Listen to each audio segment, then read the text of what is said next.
Hi, this is DJ Dimaliuat. Welcome to my channel. For this video, we will talk about VUL.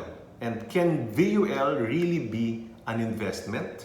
Let's answer that. Maybe if you've watched a lot of my videos in the past, especially about talking about VULs, I used to mention that VUL is not an investment. It's mainly a long-term savings program. So I'm telling that to avoid frustration. Hindi ka na mag-over-expect sa VUL. Hindi mo na-expect na after 2 to 3 years, 5 years, you will be able to withdraw your VUL. Hindi po ganon. Right? But if you really want to consider VUL as an investment, pwede naman. But there are things that you need to do in order for you to, keep your VUL profitable and, treat that as an investment. So let me share with you the 3 things that you can do, the 3 strategies that you can do to your VUL para kumita ito. The first strategy is called fund switching. Right? So you can switch funds kung saan man siya naka-invest. So mainly there are 3 funds. So there are 3 general funds in the VUL market.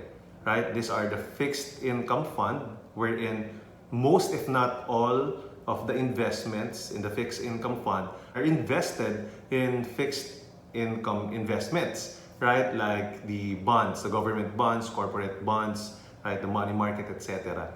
Right? So, yun nga, kaya siya fixed income, they get guaranteed returns. Right? So, there are times na may mga matataas na guaranteed returns, may times na mabababa. So, kaya hindi naman lagi tayong fixed income lang. 'Di ba? Low risk, low return, sabi nga natin. Usually, ganun yung nangyayari.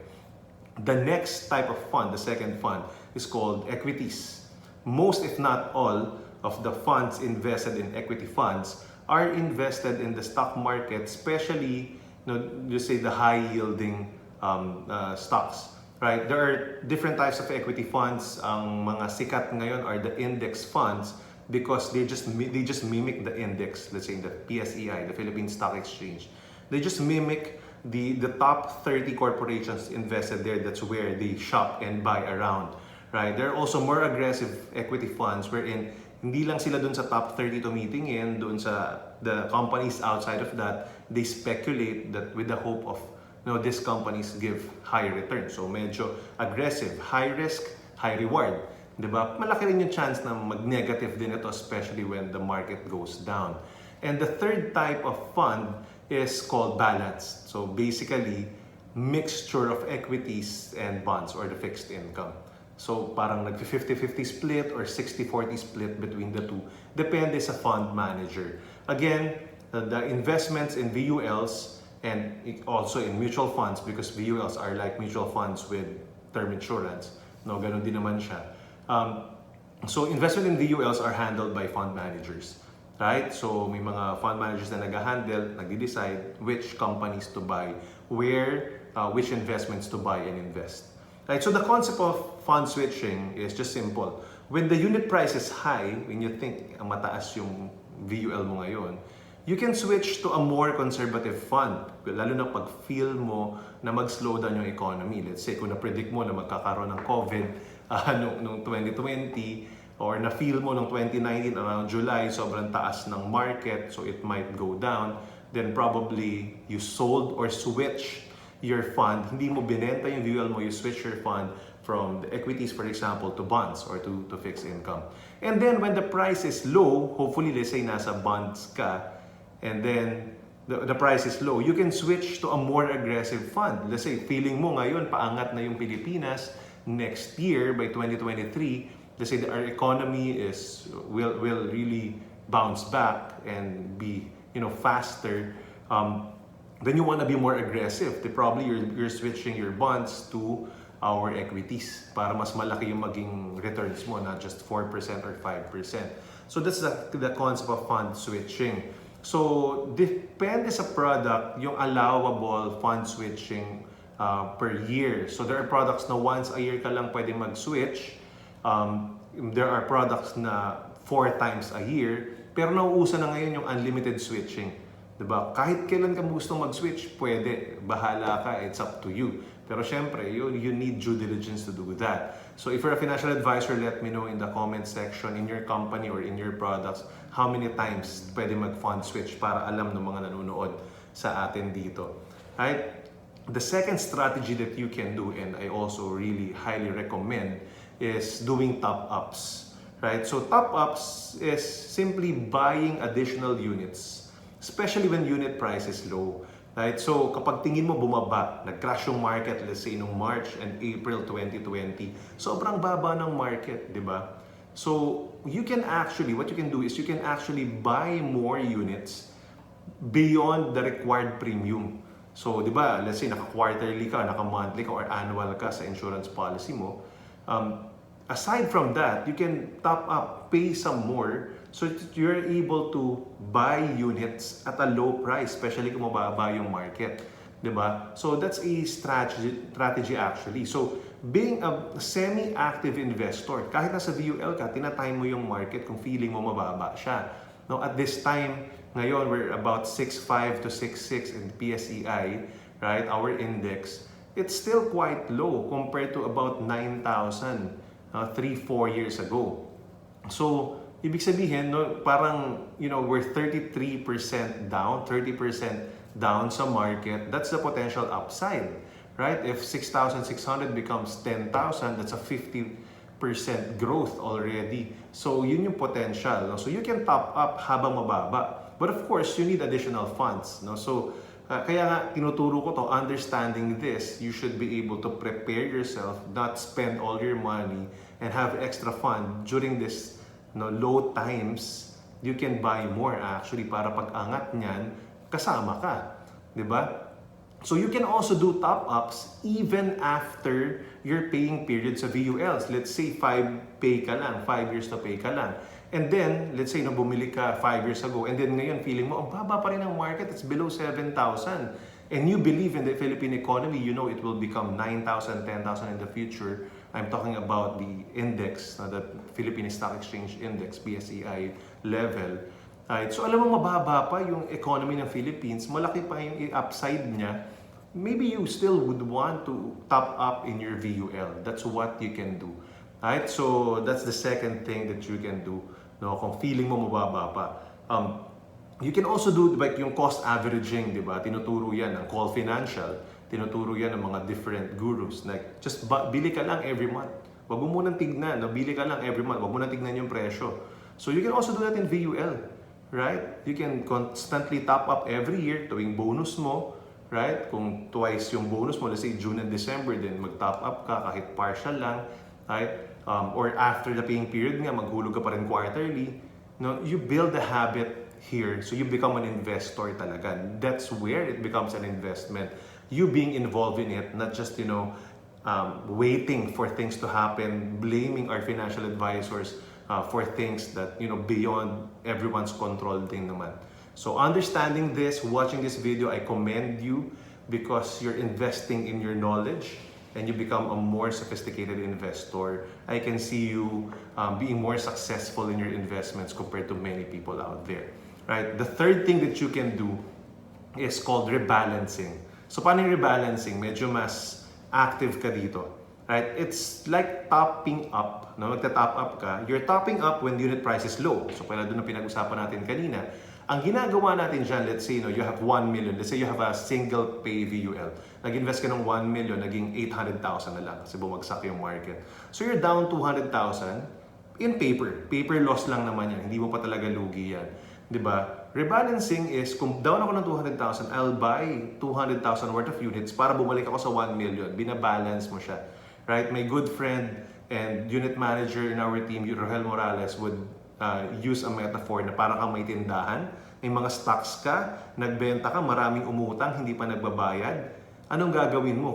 Kung negosyante ka talaga, magre-restock ka. Diba? Pupunuin mo ulit yung tindahan mo para maganda yung itsura, marami kang pwedeng mabenta while waiting for people to pay. Ganon din dito sa investment. Right? Pag down yung investment mo, you can also rebalance. Add yung balanse na nawawala para pag umangat yan, kasabay. Right? Kasabay yun at mas tumubo na kasi nakabili ka na at a lower price. Right? And also, part of rebalancing is you can also sell some, not all, some units when price is high. Let's say naman, yung 1 million mo naging 1.2 million, tumubo naman. You can sell the 200,000, park it in your bank as cash, right? And then, may 1 million ka pa rin. Pag bumaba naman ng konti, let's say naging 900,000, probably you can rebalance, you can get the cash na tinubo mo na kasi na-secure mo yung tubo mo and then you top up doon sa 100,000 na balance para 1 million pa rin. Pag tumubo ulit, di kumita ka na naman. Right? So you buying units again when price is low. That's the concept of rebalancing. Right? So I just want to remind you, that iniisip mo, DJ, parang sobrang laki ng trabaho nun, or when do I know when should I pay pa rin, when should I top up, when should I rebalance, when should I fund switch? Yes, it may be a bit more work, but I would like you to, I'm creating this video to educate people, and I would like you to understand that every investment should be tied to a goal. I want to remind you with that. Hindi yung bumili ka lang ng VUL just for the sake may VUL ka. Ano ba talagang purpose? Or you're investing money, not just in VUL, but also in cryptocurrency, in the stock market, right? In Pag-ibig MP2, right? In mutual funds, whatever, in cooperatives, kung saan mo siya nilalagay. Para saan? Why are you investing? Every investment should be tied to a goal. There should also be a time frame, right? A lot of people, they withdraw their VULs after 3 years of paying, 5 years of paying, pero ang tanong, ngayon mo na ba kailangan yan? Why are you not doing the things that we just talked about? Why are you not just doing fund switching? Why are you not topping up? Why are you not rebalancing? Most of us don't understand why we got a policy in the first place. So the goal of this video is to educate people that every investment should be tied to a goal. You invest separately for education fund. You invest separately for retirement. You invest separately for your travel fund in the future. Ano ba yung purpose ng goal mo? Right? And VUL investing is an active partnership between you and your financial advisor. Right? Yun yung purpose ng pagiging financial advisor or pagkakaroon ng financial advisor, to talk to them. Right? So I have a client telling me, marami namang different investment siya, pero the benefit nga doon na nakukuha niya, na pag ako, is at least may nakakausap sila, may nagkakaroon ng regular review. Right? And that's why I like having clients who are also open to talk about that, especially people with businesses or with good jobs. Talagang na-educate natin sila na ito, long-term ito, di ba? May certain purpose ito. You focus on your job, you focus on your business, and you earn a lot more money there, right? And then let your money work elsewhere then. Diba? So, it's a partnership between you and your financial advisor. Hindi din po trabaho lang ng financial advisor mo lahat, right? He will be there, she will be there to update you once in a while when the market is down, probably offer you more products or tell you to top up. And your job is to also monitor and ask them when you have questions, and also to learn, and that's what you're doing right now. So again, good job for doing that. So let me know which strategy are you more comfortable with. Right? Ano yung pinaka-feel mong bagay sa'yo? Is it fund switching? Is it topping up, doing top-ups? Is it rebalancing? Now, let me know in the comment section para at least alam natin and magkakwentuhan tayo rito sa video na to. I also created a video. It's called the Ultimate VUL Quick Guide. It's this, you can look at this video in my channel where I talked about checking the right fit of VUL for you, or is VUL really for you. So para maintindihan mo talaga ano yung tatlong types of VUL that I talked about there, go ahead and watch that video. So if you like this types of video, probably you're the type of person we are looking for. I'm on a mission to change the way life insurance is being sold. Kasi marami naging frustrated. Either hindi naintindihan ng client, hindi naman din lahat kasalanan ng advisor. Or talagang, maybe some, hindi talaga na-explain ng tama ng advisor.